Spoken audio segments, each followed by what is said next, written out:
আসসালামু আলাইকুম।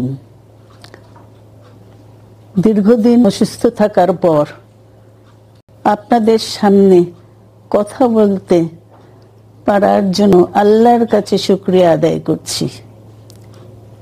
আমার কারাবন্দী অবস্থায় আমার কারামুক্তি ও রোগমুক্তির জন্য সংগ্রাম করেছেন, দোয়া করেছেন, সেজন্য আমি আপনাদের সকলকে ধন্যবাদ জানাচ্ছি। দীর্ঘ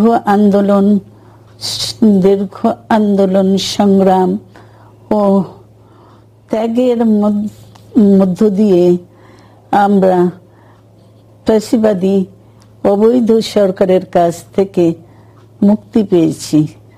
আমি আন্তরিক ধন্যবাদ জানাতে চাই আমাদের বীর সন্তানদের, যারা মরণপণ সংগ্রাম করে এই অসম্ভবকে সম্ভব করেছে।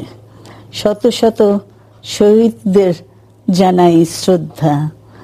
এ বিজয় আমাদের নতুন সম্ভাবনা নিয়ে এসেছে। দীর্ঘদিনের নজিরবিহীন দুর্নীতি, গণতন্ত্রের ধ্বংসের স্তূপের মধ্য থেকে আমাদের নির্মাণ করতে হবে এক সমৃদ্ধ বাংলাদেশ। ছাত্র তরুণরাই আমাদের ভবিষ্যৎ।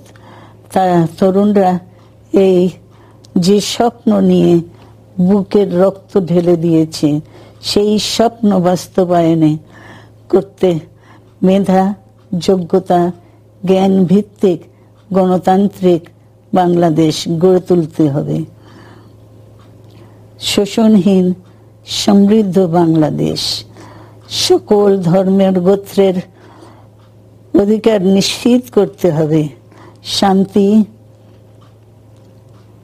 প্রগতি আর সাম্যের ভিত্তিতে আধুনিক বাংলাদেশ নির্মাণে আসুন আমরা তরুণদের হাত শক্তিশালী করি। ধ্বংস নয়, প্রতিশোধ নয়, প্রতিহিংসা নয়, ভালোবাসা, শান্তি ও জ্ঞান ভিত্তিক সমাজ গড়ে তুলি। আল্লাহ হাফেজ। বাংলাদেশ জিন্দাবাদ।